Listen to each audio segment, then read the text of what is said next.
بسم اللہ الرحمن الرحیم۔ معزز طلباء کرام، السلام علیکم۔ آپ جہاں کہیں بھی ہیں، اللہ کریم آپ کی حفاظت فرمائے، آپ کو اور مجھے ساری زندگی دین اسلام پر استقامت عطا فرمائے اور مرتے وقت کلمہ نصیب فرمائے۔ ہم قرآن پاک اور حدیث طیبہ کو سمجھنے کے لیے عربی گرامر پڑھ رہے ہیں، اور عربی گرامر میں علم صرف پڑھتے پڑھتے چوتھا باب مکمل کر چکے ہیں، اور اب قرآن پاک کے الفاظ میں گرامر کا یعنی علم صرف کا اجرا کر رہے ہیں، جس کا مطلب یہ ہے کہ گرامر کی روح سے کسی لفظ کا کیا مطلب ہو سکتا ہے، معنی اور ترجمہ کیا ہوگا۔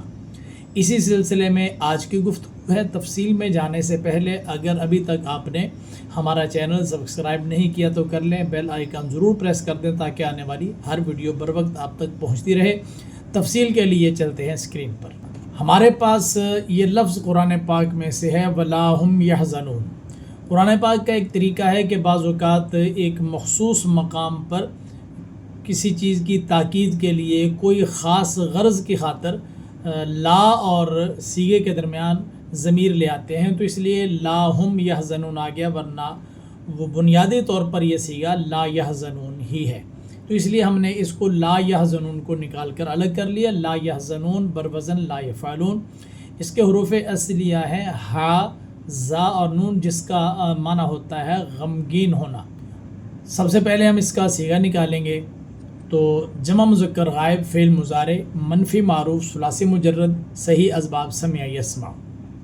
جب یہ سیغہ نکل آیا تو اس کے بعد اب ہم اس کا ترجمہ کریں گے۔ اس سیغے کے مطابق اس کا ترجمہ بنتا ہے غمگین نہیں ہوتے ہیں یا نہیں ہوں گے وہ سب مرد۔ چونکہ فعل مضارع ہے، اس کا سیغہ بھی ہم نے نکال لیا۔ اب ذرا اس کی گردان، کیونکہ ہمارا طریقہ یہی ہے کہ جب ہم کوئی سیغہ نکال لیتے ہیں تو جس گردان کے اندر وہ سیغہ موجود ہوتا ہے ہم وہ گردان ضرور پڑھتے ہیں۔ تو گردان یہ ہے لا یحزن لا یحزنان لا یحزنون لا تحزن لا تحزنان لا یحزن لا تحزن لا تحزنان لا تحزنون لا تحزنین لا تحزنان لا تحزن لا احزن لا نحزن۔ اس کے بعد آگے قرآن پاک کا یہ سیغہ ہے ہمارے پاس والذین کفروا وکذبوا بآیاتنا کفروا۔ تو کاف فا اور را حروف اصلیہ ہیں، وزن اس کا ہے فعلوا۔ اب سیغہ بیان کرتے ہیں۔ سیغہ جمع مذکر غائب فعل ماضی مطلق مثبت معروف ثلاثی مجرد صحیح اسباب نصر ینصر، کیونکہ ماضی تو یہ خود موجود ہے، اس کا مضارع آتا ہے یکفر، تو یہ باب نصر ینصر بنتا ہے۔ سیغے کے مطابق ترجمہ ہوگا کفر کیا ان سب مردوں نے، تو اس کا بنیادی طور پر تو ترجمہ ہوتا ہے انکار کرنا۔ تو کسی جگہ پر انکار بمعنی کفر یعنی اللہ تعالیٰ کی ذات کا، اس کے احکام کا انکار کرنا ہوتا ہے، تو جب وہ مطلب ہو پھر اس کا ترجمہ ہوتا ہے کفر کیا۔ گردان ہوگی کفرا کفرا کفرو کفرت کفرتا کفرنا کفرتا کفرتما کفرتم کفرتی کفرتما کفرتنا کفرتو کفرنا۔ اگلی آیت ہے ہمارے پاس وَلَا تَكُونُوا أَوَّلَ كَافِرٍ بِهِ۔ تو کافرن یہ آ گیا سیغہ، اس کو ہم نے الگ نکالا۔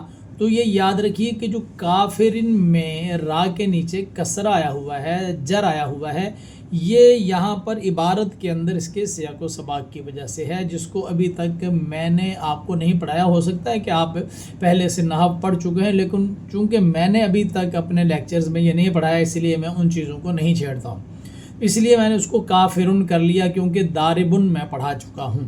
تو کافرن ہے سیغہ واحد مذکر اسم فاعل، اس کا فاعل وزن ہے، سیغہ ہوگا واحد مذکر اسم فاعل ثلاثی مجرد صحیح اسباب نصر ینصر۔ سیغے کے مطابق ترجمہ اس کا ہے کفر کرنے والا ایک مرد۔ آپ یہ بھی ترجمہ کر سکتے ہیں انکار کرنے والا ایک مرد۔ اور اب باری آگے گردان کی کافرن کافران کافرون کفرتن کفارن کفرن کفرن کفراء کفران کفار کفور کافرتن کافرتان کافراتن کوافر کفارن کویفرن و کویفرتن۔ آپ بھی ایسے ہی کیا کریں، جب اپنے طور پر قرآن پاک کے سیغے نکالیں تو سیغہ نکالنے کے بعد لازمی طور پر اس کی گردان ضرور کیا کریں۔ اگلی آیت ہے ہمارے پاس، اسی آیت کا اگلا حصہ آ گیا ہم فیہا خالدون۔ تو اس کو الگ کیا خالدون بروزن فاعلون، صیغہ ہے جمع مذکر سالم، اس میں فاعل ثلاثی مجرد صحیح اسباب نصر ینصر، تو یہ اس میں فاعل کا صیغہ ہے اور جمع مذکر سالم ہے، اور صیغے کے مطابق ترجمہ اس کا ہوگا ہمیشہ رہنے والے سب مرد، کیونکہ جو اس کے حروف اصلیہ ہے نا خا لام اور دال، تو یہ اس کے حروف اصلیہ کا معنی جو ہے نا خا لام اور دال کا، اس کا مطلب ہوتا ہے ہمیشہ رہنا، تو ہمیشہ رہنے والے سب مرد۔ اگلی آیت میں ہمارے پاس یہ لفظ ہے وَأَنْتُمْ تَعْلَمُونَ، تو یہ تعلمون ہم نے الگ نکال لیا، تعلمون وَأَنْتُمْ تَعْلَمُونَ، تو تعلمون کو الگ نکالا اور اس کا وزن آ گیا تفعلون۔ تفعلون جب ہم صیغہ نکالیں گے تو یہ ہوگا جمع مذکر حاضر فعل مضارع مثبت معروف ثلاثی مجرد صحیح اسباب سمع یسمع، اور صیغے کے مطابق ترجمہ ہے جانتے ہو یا جانو گے تم سب مرد، کیونکہ عین لام اور میم اس کا معنی ہوتا ہے جاننا، تو گردان کے اندر آ کر اس کا ترجمہ ہو جائے گا جانتے ہو یا جانو گے تم سب مرد۔ گردان سنیے، یعلم یعلمان یعلمون تعلم تعلمان یعلمن تعلم تعلمان تعلمون تعلمین تعلمان تعلمنا اعلم نعلم۔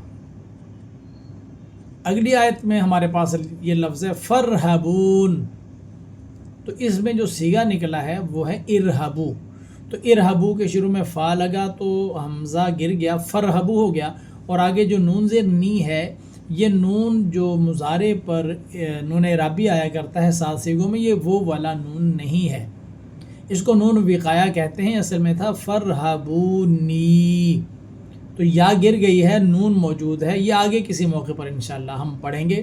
ارہبو بروزن افعلو، حروف اصلیہ ہیں را ہا اور با، اور صیغہ اس کا ہے جمع مذکر حاضر فعل امر حاضر معروف ثلاثی مجرد صحیح اسباب فتح یفتح، اس کی ماضی رہب آتی ہے اور مضارع یرہب ہوتا ہے، باب فتح یفتح ہے، اور صیغے کے مطابق اس کا ترجمہ ہوگا ڈرو تم سب مرد، گردان ہوگی ارہب ارہبا ارہبو ارہبی ارہبا ارہبنا۔ اگلا صیغہ ہے ہمارے پاس اس آیت کے اندر وَأَقِيمُوا الصَّلَاةَ وَآتُوا الزَّكَاةَ وَارْكَعُوا مَعَ الرَّاكِعِينَ، تو اس کے اندر پیچھے صیغہ اقیمو بھی گزرا ہے، آتو بھی گزرا ہے، لیکن چونکہ ابھی تک میرے لیکچرز میں یہ صیغہ گزرا نہیں، اس لیے میں اس پر ڈسکس نہیں کر رہا ہوں، جیسے جیسے قواعد پڑھیں گے ہمارا علم صرف آگے بڑھتا رہے گا، یہ سارے صیغے انشاءاللہ شامل ہوتے رہیں گے۔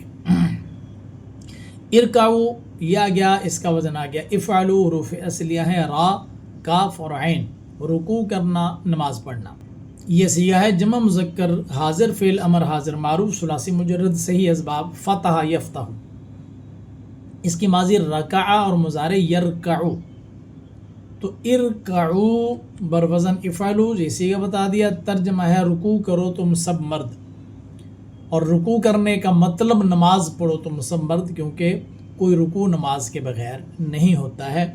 اور گردان آپ سنیں ارکع ارکعا ارکعو ارکعی ارکعا ارکعنا۔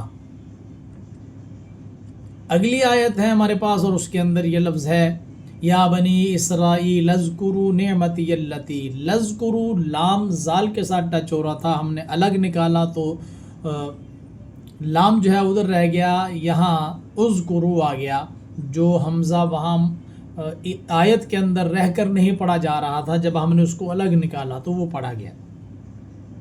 اذکروا اس کا وزن ہے افعلو، حروف اصلیہ ہے زال کاف اور را، یہ بہت اہم ہے حروف اصلیہ نکالنا، وزن نکالنا، آپ بھی جب صیغہ نکالا کریں تو ساتھ حروف اصلیہ ضرور بیان کیا کریں۔ آیت کے اندر جو یہ صیغہ ہے، یہ صیغہ یہ ہے جمع مذکر حاضر فعل امر حاضر معروف ثلاثی مجرد صحیح اسباب نصر ینصر، اس کی ماضی ذکر آتی ہے اور مضارع یذکر۔ مضارع کیسے یذکر آتا ہے، ہم نے اس کا امر دیکھا، یہ امر ہے نا، تو اذکرو ہے، تو ظاہر ہے کہ اس کا مضارع تذکرو تھا، اسی لیے اس سے امر اذکرو آیا۔ تو جب مضارع اس کا صیغہ تذکر تھا، واحد مذکر حاضر کا صیغہ، تو واحد مذکر غائب یذکر ہونا چاہیے، کیونککہ ایسا تھوڑی ہوتا ہے کہ اس کا ماضی، اس کا مضارع کا پہلا صیغہ جو ہے اس کے عین کلمہ پر ضمہ ہو اور آگے چل کر فتح ہو جائے۔ اگر پہلے حرف پر پہلے صیغے میں عین کلمہ مضموم ہے تو پھر پوری گردان مضموم العین ہی پڑی جاتی ہے۔ ترجمہ ہے یاد کرو تم سب مرد، گردان ہوگی اذکر، اذکرا، اذکرو، اذکری، اذکرا، اذکرنا۔ تو یہ امر کا صیغہ آ گیا۔ یہ کچھ صیغے میں نے آپ کی خدمت میں قرآن پاک سے نکال کر آپ کو بتائے ہیں۔ صیغہ پہچاننا، اس کی گردان کے مطابق صیغے کا ترجمہ کیا بنتا ہے، یہ آپ کی خدمت میں عرض کیا۔